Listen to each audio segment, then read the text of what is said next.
The following program is brought to you by the University of Alabama. Hi, welcome to Bookmark. I'm your host, Don Noble. Today's guest is celebrated, distinguished, and prolific Canadian author, Margaret Atwood. Miss Atwood is the author of some 40 volumes of work, including 14 novels, 15 volumes of poetry, 8 children's books, and 10 volumes of nonfiction. She has won the prestigious Booker Prize, the Arthur C. Clarke Award, and more than 50 other literary prizes. Recently, the adaptation of her novel, The Handmaid's Tale, has been a television sensation, winning 6 Emmys, including Outstanding Drama Series. I spoke with Margaret Atwood in front of a live audience in Studio A in the Digital Media Center of the University of Alabama.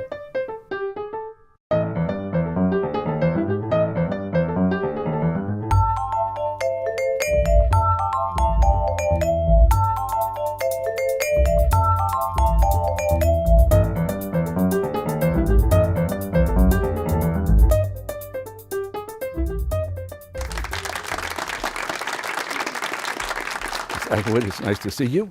Lovely to see you again. You're having a very, very busy time here in your short visit to Tuscaloosa, so I appreciate that you can take time and sit and talk.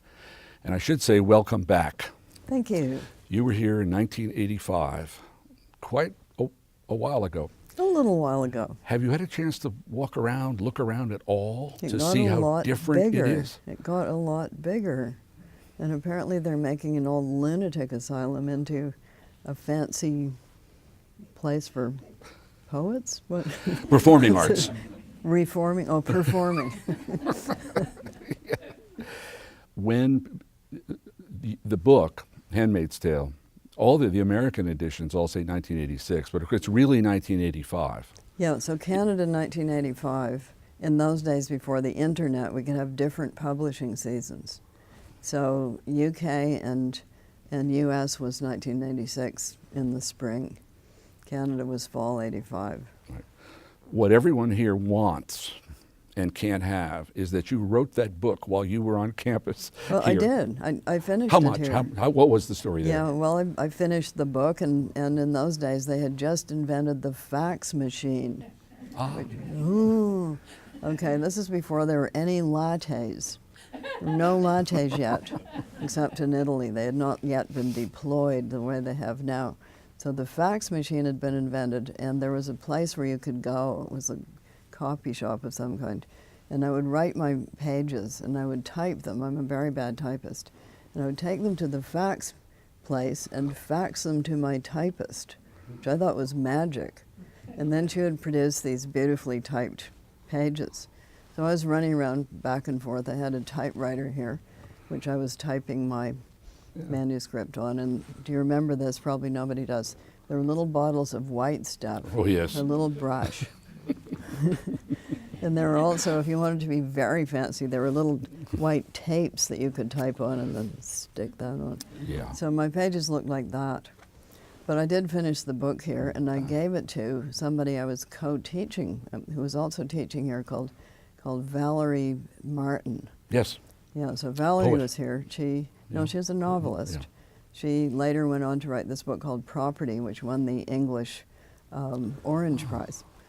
And she became a friend of mine, and we have remained friends ever since. And she is the first person who read the manuscript. Oh, wonderful. And- so it was written here. It was, yeah. How So nice. I recall saying, I'm going to get in a lot of trouble. And she recalls saying, I think you're going to make a lot of money. That's what she remembers saying. She is from New Orleans, so she had a somewhat different view. Well, the book was a success. Then there was a stage play, a 1990 feature film, an opera, a ballet, a one-woman show. Was there? I don't remember that one. There, one way or another, One way or a another. lot of people yeah. made a lot of money. Yeah, it's now being a graphic novel. Oh, right. Which, of course. of course, yes, that's been a while in the making, because the artist is hand painting each panel. Oh, It's going to be beautiful, but it's taking a bit long. So the ballet was one of the oddest incarnations. The opera is actually very good. And I think one of the reasons was that the opera has a convention that you can be standing on the stage singing at the top of your lungs, Sure. and nobody else can hear you. Nobody on the stage. We're all pretending we can't hear. So you can do monologues. You can do, like Shakespeare, soliloquies Yeah. with an opera, which is hard to do with a film. But Right. the TV series uses voiceover, I think Quite a lot, appropriately. yeah. Over the years, talking with writers, novelists especially, some want their books to be made into movies, some don't. Some have had their books made into movies and they love it. Pat Conroy was very lucky in this regard, and he liked the movies. Other people have had their films made and hated it. Hulu has done the first 10 episodes. I've watched them.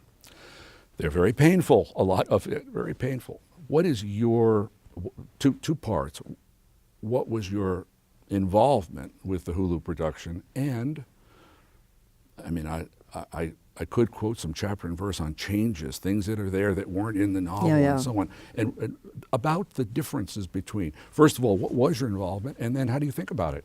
Okay, so here's the story. Yeah. I started screenwriting in about 1970. So I had about a decade in which I was writing film and television script, so I know what the problems are. I know that a novel is not a film. I know that you can do things with a novel that it's very hard to do with film, and vice versa. Handmaid's Tale got made into a film in 89, 90. Yeah. And Harold Pinter was the screenwriter. So I was a reader on that, and I, corrected the Englishisms, such as we don't say hand cream, we say hand lotion, things like that. And Volker Schlorndorff, who made The Tin Drum, was the director. So it was the moment in world history in which the United States was a beacon of light and democracy and freedom and all of those things. And Volker Schlorndorff was from Germany. And I think essentially he didn't believe. In fact, I just had a conversation with him. I was in Germany and had a phone conversation. He said, I didn't really believe it back in 1989. So he didn't really quite believe it. And he took out the voiceover that Harold Pinter had written in. So the actress, whose name was Natasha Richardson, Right. whom I had met when she was 11, and I was working with Tony Richardson on a film script. These are long, involved stories. She had recorded she had acted against her own voiceover. And when you took it out, it made her performance look rather flat. Anyway, so that all happened. We launched it in Germany, in West Berlin, and the wall had just come down. So then we went across and showed it in East Berlin. And those two experiences were very different. So West Berlin, it was all about the direction and the aesthetics and all those things that people talk about. And in East Berlin, they watched it like this. And then they said, this was our life. They didn't mean the costumes. They meant the inability to trust anybody. Right. You didn't know who was spying on you. Complete cultural paranoia. It wasn't paranoia. Paranoia is when what you're afraid of isn't true. This was all true. Because I had lived there in 84, and I had gone to East Germany, I'd gone to Czechoslovakia, I'd gone to Poland. And in order to talk to people, you really had to go out into the middle of a field because they just knew everything was bugged. Unlike today. Okay, so then the film rights, the television rights were attached to that film contract. And it then went into a deep, dark labyrinth where nobody could actually figure out who owned them because they kept being sold on to this and Sure. that. And we kept getting offers, but it was impossible to do anything because we didn't know who owned the rights. So finally, some detective went down into the mines and found out that they were somewhere in the vaults of MGM, who were, I suppose, rather surprised to discover this. But then they got together with Hulu. So this wasn't my deal. It was something that happened because the TV rights had disappeared and then reappeared.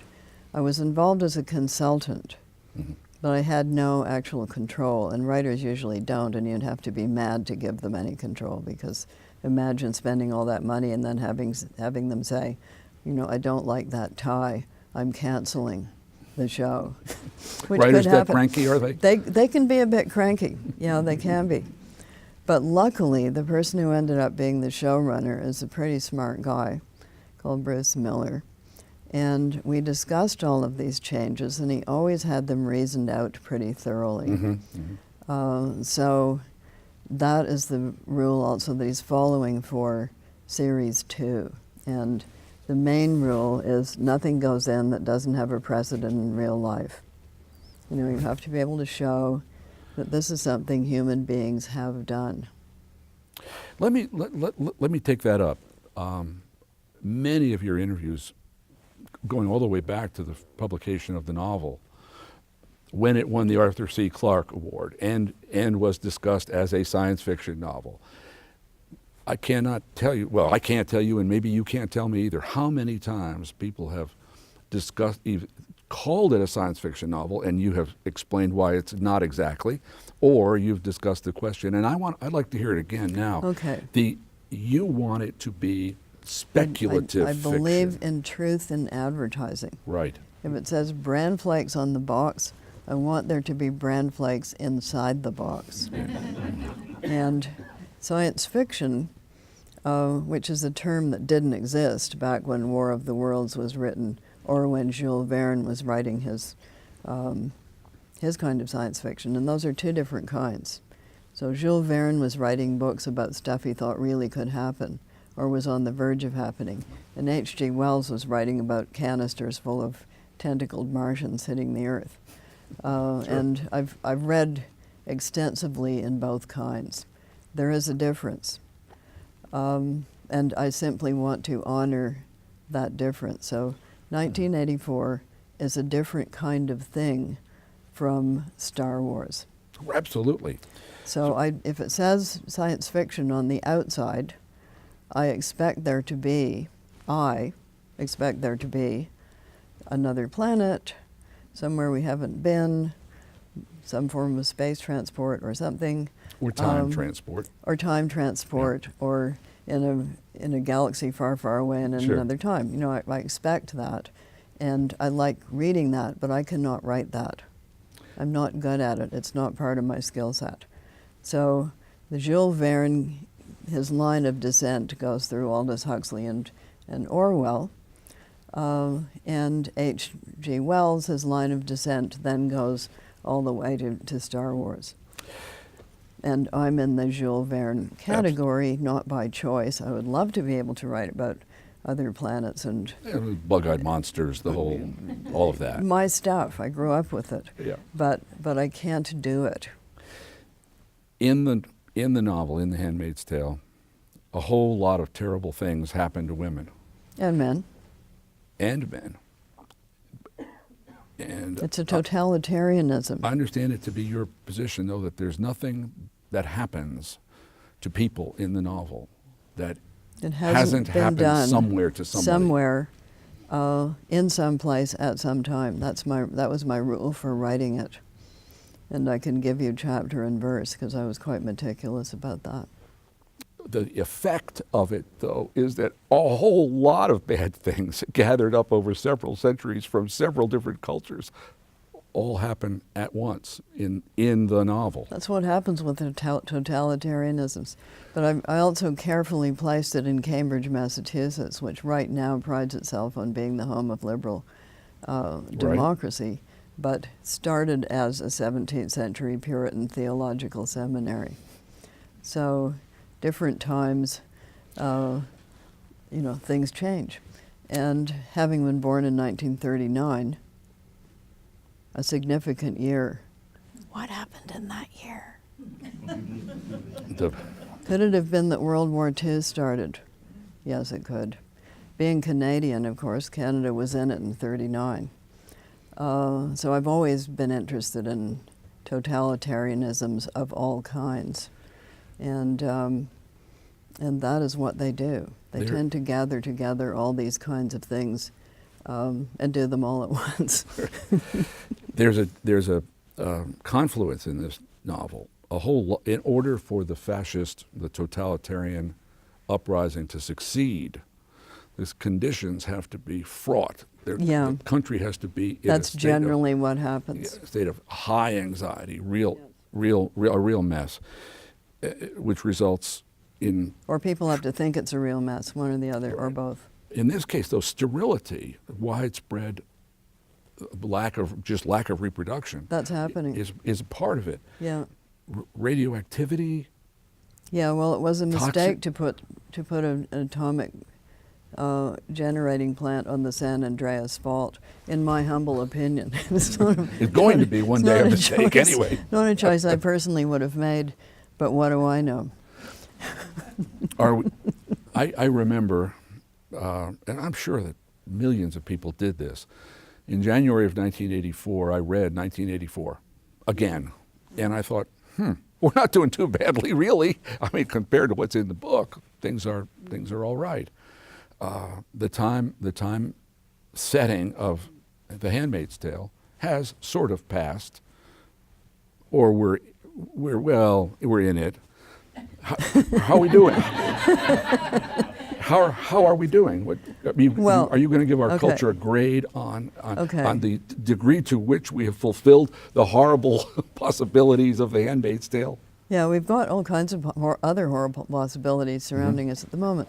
We do not lack for horrible possibilities, but for the second half of the 20th century, it seemed to be a race between 1984 and Brave New World. Right. With some wags suggesting that we might get both at once, which seems to be, we seem to be drifting towards that. We seem to be drifting towards a surveillance state, right, which is, however, somewhat invisible. Like we don't see we don't need the kind of Hitlerian marches and jackboots and things, or at least we used to think we didn't need them. Some people now think we need them again. So we may be actually indeed getting something that's a bit like both at once. It does seem to be a general rule that once institutions get power, they have a lot of trouble relinquishing it. But that's a people thing, is it not? So how are we doing? Well, my clippings file, which I was digging around in just recently because this guy at the BBC was making a documentary, so we went to the Fisher Rare Books Library where the box of clippings, I used to cut them out and paste them, as one did, instead of just making digital copies. That's why it's called cut and paste. So they're all in there, and I was cutting them out and pasting them. And people were talking in 1985 about what they would like to do if they got the power in this country. And they were talking about that, but they were not yet doing it. And now they're doing it in a lot of places. So you are seeing, things move this way, then they move that way, then they move this way. It goes back and forth in history. And there's no rule that says that there's a one-way arrow that always only ever goes one way. That's just not true. There's a line in the novel. This is a happier thought. Well, I don't know if it's a happier thought or not, but in any case, it's a different thought. People in your novel, and I think this carries right through the Hulu series, one of the problems, along with pollution and fascism and cruelty, is a lack of love. Explicitly, that one of the people are dying for a lack of not just romance, but love. Well, this is the problem in a society in which you don't know who to trust. So if you're going to actually have the kind of love that people are dying for, you have to be able to trust another person enough. And in a totalitarianism, that is always open to question. I shouldn't even say just in a totalitarianism. There was a case in England just recently in which somebody infiltrated an environmental movement. A guy who was an undercover spy made a romantic relationship with one of these environmental women, carried on a relationship with her for about 4 years, and then lo and behold, he wasn't who she thought he was. Imagine how damaging that would be. Who was he? He was a spy. For corporations trying to get stuff on these environmental workers. But I think there's a lot more of that goes on than we would like to believe in our society. But we have no problem believing it about, former USSR countries, where it was endemic. You just never knew who you were dealing with. Yeah. One of my friends, as a young man, he was an English man, was parachuted behind the lines in World War II and worked with the French resistance. And he was English. His job was to interview the people who were downed British airmen being rescued by the resistance and passed from person to person. And he had to interview them to make sure they weren't German plants, because a lot of Germans at that time had been to school in England, Sure. right? So they might be posing as British airmen to find out The Underground Railroad. where the Sure. Underground Railway was. Yeah. And he would ask them things like cricket scores and in pubs and things like that. And if he caught one of them out, the resistance would just take that person out and shoot them. Yes. So that is the problem. Who can you trust? And that is a sort of universal human thing. Who can you trust? It just becomes very exacerbated in a totalitarianism. The feminist dimension, so to speak, there's a lot of varieties of feminism in the novel and in the series, but one of the things that caught my attention was a tension which I don't think finally gets thoroughly solved. When June and the others are reminiscing, they're reminiscing about a time in the near past when they had freedom, and they could dress as they pleased, and they could wear makeup, and they could have lattes. They could have lattes. They could have male and female lovers. They could have any. They were free, but they were also the victims of a certain amount of harassment, assault, and rape. But they had the freedom, and then Aunt Lydia and the that's others. That's different from what? Well, no, but then Aunt Lydia and the Real others life, say, no? "Well, you're safe now. Yes. Now there will be no more assault, harassment, rape, because now we have all that solved." Except June and the other ofs. Yes. I think they some of them buy it, but mostly not.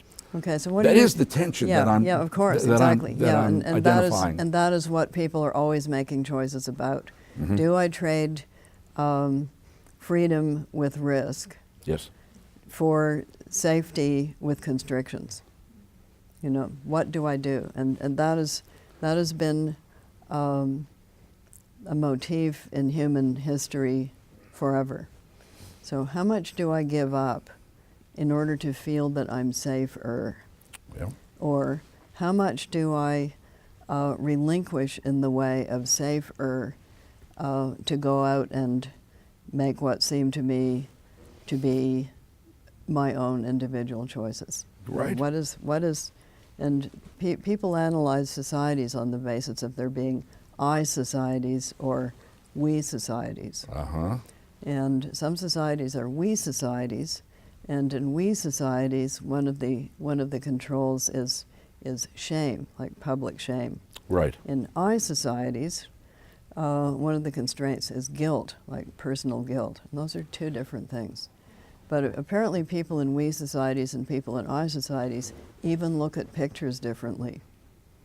So a person in a we society will look at the picture and see the background first, all the things surrounding. Oh. The person in the I society will look at the picture and see the central character, and then look at the background. So it's a different way of viewing the world.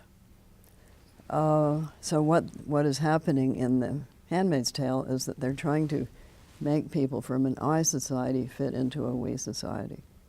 It is the most interesting use of Scrabble in